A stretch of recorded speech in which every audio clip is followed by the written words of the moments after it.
우리는 지금 그야말로 다사다난했던 2016년 한 해를 불과 몇십 분 앞두고 송구영신 예배를 드리고 있습니다. 그리고 유종의 미란 말처럼 끝이 좋으면 다 좋다는 말을 또 올립니다. 사람에게 있어서 가장 무서운 것, 사람에게 있어서 가장 부끄러운 것이 있다면 그것이 무엇일까요? 죄입니다. 죄의 삭은 사망이기 때문입니다. 시퍼렇게 살아있는 권력의 대명사 대통령도 명백하게 드러난 죄 앞에서는 한없이 무기력하고, 또 죄수복을 입은 사람들은 한결같이 카메라 앞에서 고개를 떨굽니다. 이것이 바로 죄가 가장 무섭고 죄가 가장 부끄럽다는 것을 말해주고 있죠. 마귀가 가장 좋아하는 일이 뭘까요? 그것은 욕심을 충동질해서 우리로 하여금 죄를 짓게 만드는 거지요. 큰 용, 옛 뱀, 마귀, 사탄을 천하를 꿰는 자라고 부르는 것도 같은 이치입니다.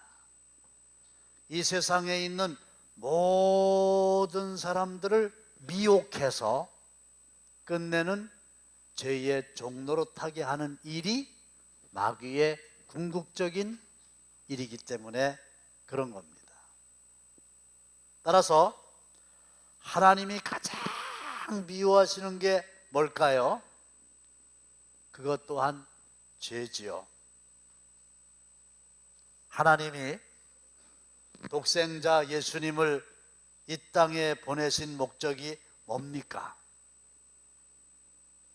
성탄절에만 예수님이 오시는 게 아니잖아요. 그런데 이 예수라고 하는 이름 자체가 자기 백성을 죄에서 구원할 자다, 그런 뜻입니다. 따라서 우리의 모든 죄를 근본적으로 해결할 수 있는 유일한 분은 하나님이 보내신 그의 아들 예수님 한 분뿐이십니다. 할렐루야. 때문에 우리가 이 한 해를 보내면서 가장 중요한 일은 이 무섭고 부끄러운 죄의 문제를 하나님 아버지 앞에서 해결하고 가벼운 마음으로 새해를 맞이하는 일인데, 하나님께서는 나의 이 무거운 죄의 문제를 해결하는 방법을 알려주셨죠. 만일 우리가 우리 죄를 자백하면 그는 미쁘시고 의로우사 우리 죄를 사하시며 우리를 모든 불의에서 깨끗하게 하실 것이요. 사실은 감옥에 가서 감옥살이를 하는 것이 죄의 문제를 근본적으로 해결하는 게 아닙니다. 하나님 아버지 앞에서 자백하는 것, 그것이 유일한 해결책이고, 우리가 한 해가 가기 전에 다른 사람은 몰라도 하나님이 알고 계시고, 다른 사람은 몰라도 내가 알고 있는 그 어떤 죄라 할지라도 하나님 아버지 앞에 자백하기만 하면 조건 없이 용서하시고 우리를 깨끗하게 해주신다는 사실을 굳게 믿으시기를 바랍니다. 자기의 잘못을 스스로 인정하고 회개할 때 하나님은 우리를 온전한 사람으로 다시 만들어 주시겠다고 약속을 하셨지요. 구약 성경의 가장 중심이 되는 인물의 모델은 다윗입니다. 그래서 역대기 상하나 열왕기 상하에서 이스라엘의 임금들의 전기를 읽을 때 다윗 임금 같았다, 아니면 다윗의 길에서 멀어졌다, 이렇게 표현하고 있습니다. 왜 그럴까요? 다윗 임금이 이스라엘 모든 왕의 좋은 모델이기 때문에 그런 겁니다. 그런데 이 다윗이 누굽니까?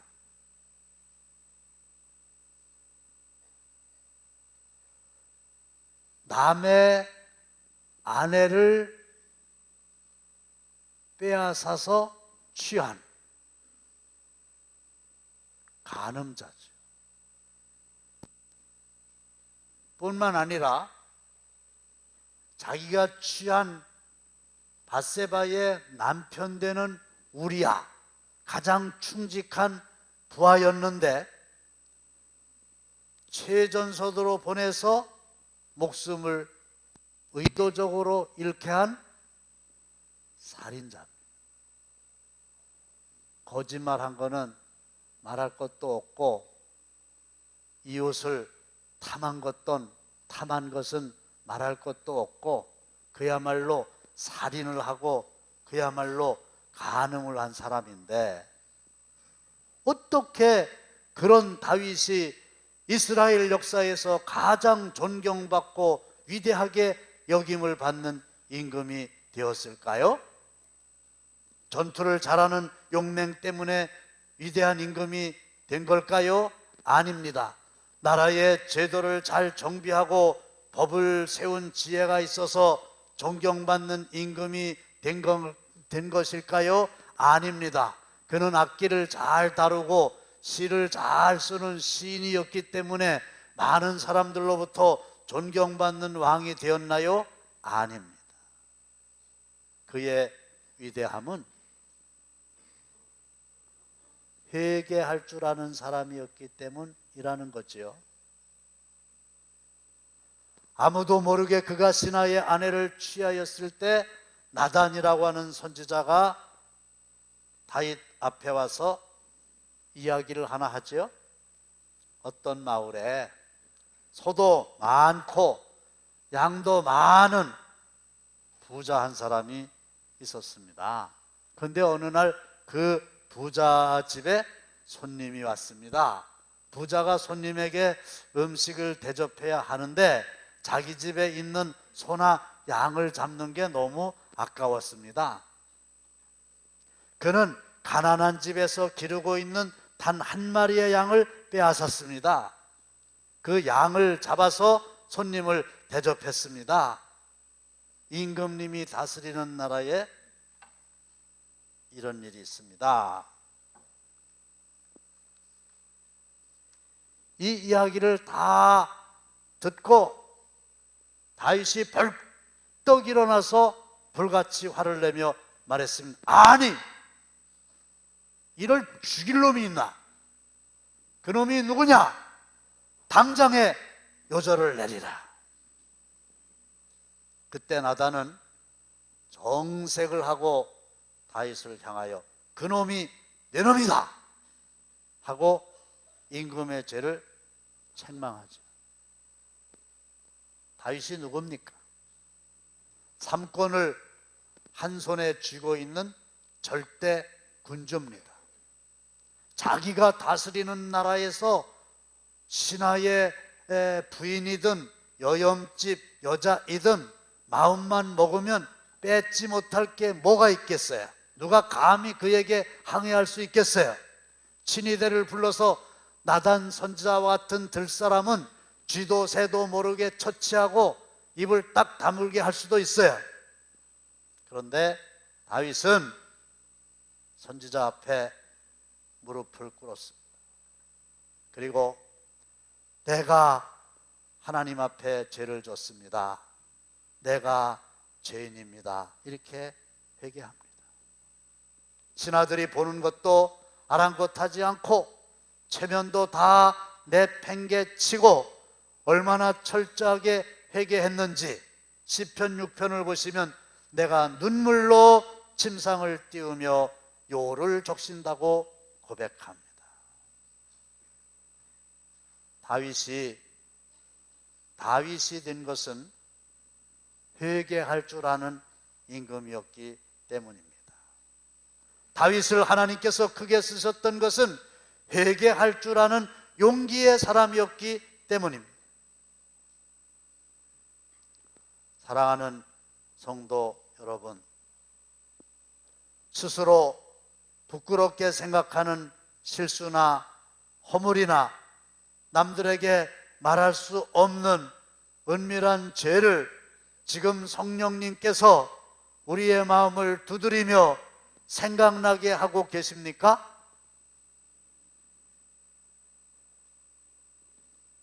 하나님의 어미하신 말씀 앞에서 다른 사람 걱정하지 말고 나에게 하시는 말씀을 들으시고, 하나님의 말씀은 거울임에 나를 들여다보시고 성령님께서 생각나게 하시는 그 말씀에 귀를 기울이시기를 주님의 이름으로 축원합니다. 시침이 뚝 떼고 아무 일 없었던 것처럼 살아가면 솔직히 누가 압니까? 그런데 하나님이 알고 계시다는 거고, 그런데 내가 알고 있다는 거 아닙니까? 진정한